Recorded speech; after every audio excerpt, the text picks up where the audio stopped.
Today I will talk about how to calculate the phase noise versus SNR graph in spectral domain OCD setup. This is very important during the system characterization because if your system is short noise limited, then it should match the phase noise and SNR graph with the theoretical graph.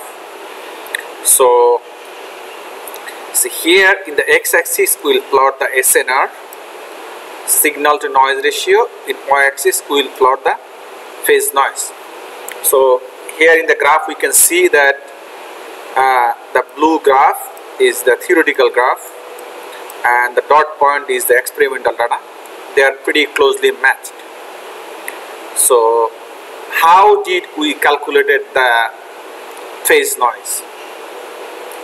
So to do that, in OCD setup, we put the cover slip in the sample arm and took data about different SNR. We control the light on the sample arm by adjusting the neutral density filter and took the data. And we process the data. And if we followed all the steps, first we have gathered the raw data. So raw data, that is set, normal steps. Then remove the fixed pattern noise. Then we do the FFT and do the zero padding and do the inverse FFT. Then we have to wavelength calibration. We have to use the wavelength calibration to make sure that all the wavelength is matching perfectly in the CCD camera. Then you have to do some clipping because we have noticed that due to the galvo jitter, the start and end of the image has some kind of weird shape. So we are removing these things. So up to stage 5, this is like general processing, like you have to process this way. Now at the stage 6, we will separate the phase data from the intensity data to see the phase noise.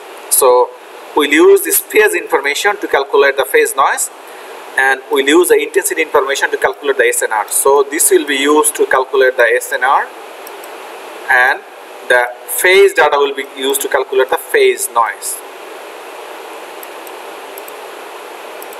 So what is the SNR? SNR is the signal to noise ratio. If we take all the data in dB scale, then you can calculate the SNR by subtracting the intensity minus noise. So SNR is usually signal divided by noise. In dB scale it is signal minus noise. So now another thing is we need to calculate the phase noise. So how can we calculate the phase noise? Say here is the data of the cover slip. You can see the two line here. The top is the top layer of the cover slip, and here is the bottom layer of the cover slip.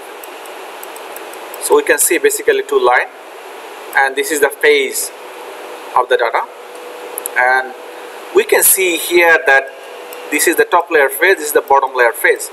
So now as the cover slip over time, there will be no expansion of the cover slip.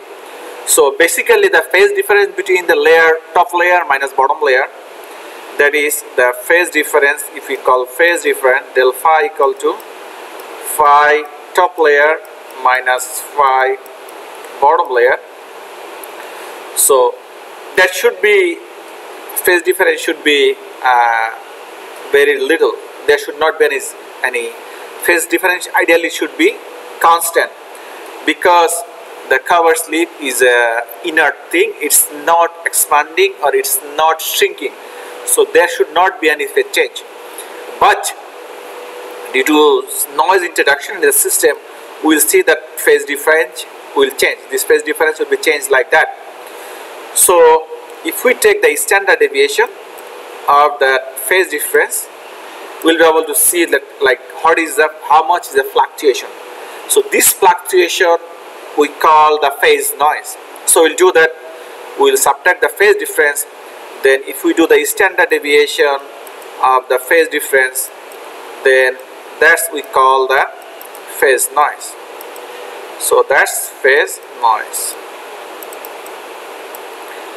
So after that we'll calculate. So we are here that we calculate the SNR. SNR is signal minus noise in dB scale. Then we'll calculate the phase difference between top and bottom layer of the cover slip. We'll done that.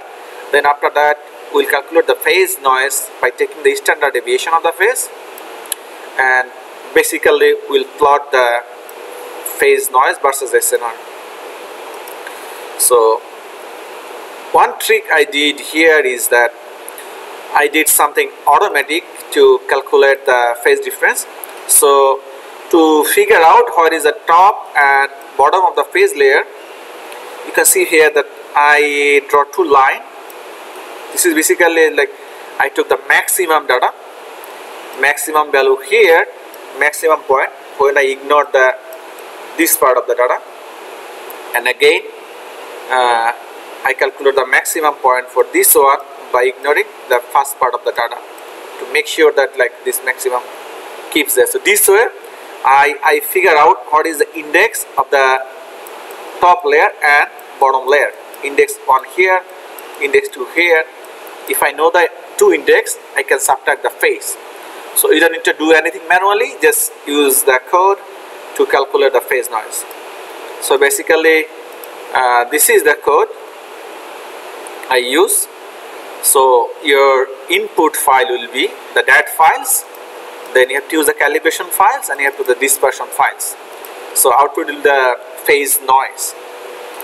So here are some small parameters. So how many files you wanna run? So I wanna run for 7 files, and if we took the data in 7 different files, and you have to show like how you save the data. So we have the data over here. I'm using this data, and in the same folder I have all the data for different SNR. This is for the first data set. These are other data set we took in different SNR. So basically you don't need to save data in different folder. You can use you can keep the data in the same folder. Then you have to say here is a trick, like as we'll take one file only from each SNR set. So I set the B line number equal to 1. Then what is your data location? You set there. You have to give the location of the calibration file as well as dispersion file. We'll do flip, we'll use the dispersion file, and you have to set here the noise range. So what is the noise range? Say for example in my data, this is my depth profile, I call that the average what you'll find in average between 600 and 800. I'll consider this as a noise. You can, if you want, you can change this position. Instead of 600 to 800, you can use like 700 to 900. It doesn't matter. So these are just folder name and other stuff.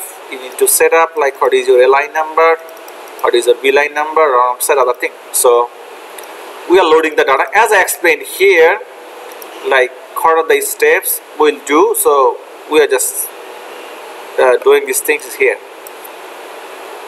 Then basically you are loading here, and by using this function basically you are here are all the general steps. This step is done if any file is empty or something, it will take the next file. Just for that you load the raw data, you round up the raw data. I'm calling it amortization. Then if it requires to flip, then flip it, because you have to match with wavelength. Like if so the way you are saving the data, you may save from low wavelength to high wavelength or high wavelength to low wavelength. So you have to match exactly, because you will apply on this data, you will apply the calibration file as well as dispersion file on this data. So it needs to be matched perfectly. Then you will apply the calibration file, and you can apply the dispersion file or not. It depends. Like if you set the dispersion file B dispersion equal to 1, then it will use dispersion file, otherwise not. And finally it will generate the intensity and phase. So it will generate intensity and phase here, FFT. So intensity is 20 log. So you will generate the phase noise here. So this is like normal.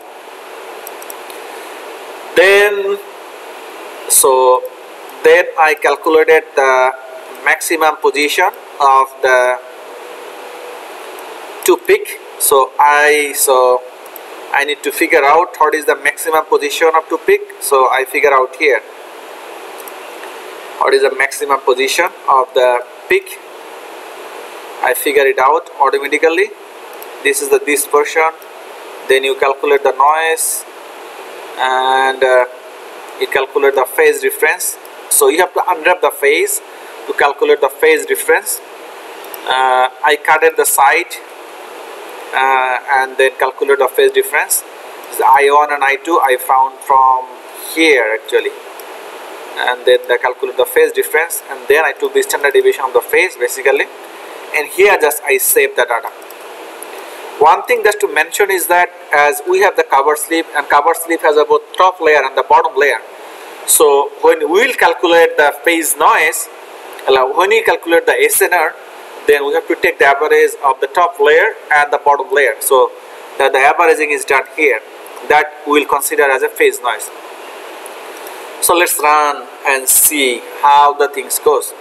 So you can see that it's loading the calibration file and dispersion file, and in the folder 1 it's loading OCT underscore 1003.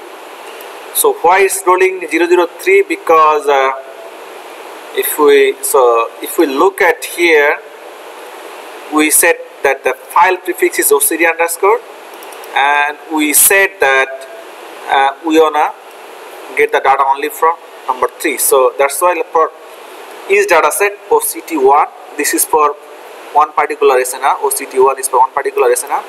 This is for second data point, second SNR. This is for third SNR. So every time it will load one file for different SNR range. So it will load total 7 files, and finally it will plot. You can see here in the left, figure 1 is the intensity graph, figure 2 is the phase graph, figure 3 is the depth profile of the intensity, showing that we are correctly showing correctly detecting the peak of the top as well as bottom cover slip, and it's calculating the SNR as well as the phase noise. If you look at the figure number 3, you can see that SNR is decreasing here. SNR is around like 15 dB and phase noise is 0.17, and you can look at that. This is now for position 6. It will change for position 7. So let's go further to plot the data. So finally it's plotting the figure. So in the x-axis is the SNR, that's in dB, and in the y-axis is the phase noise.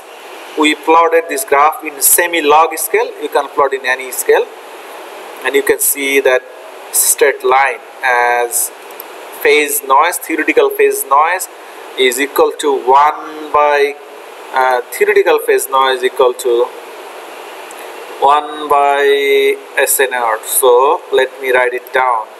So theoretical phase noise, this one equal to 1 by SNR, but this SNR should be in normal scale. That's important, that this SNR should be in normal scale, not in dB scale. So this graph is used to this logic is used to calculate this one, and this is the experimental data that we find.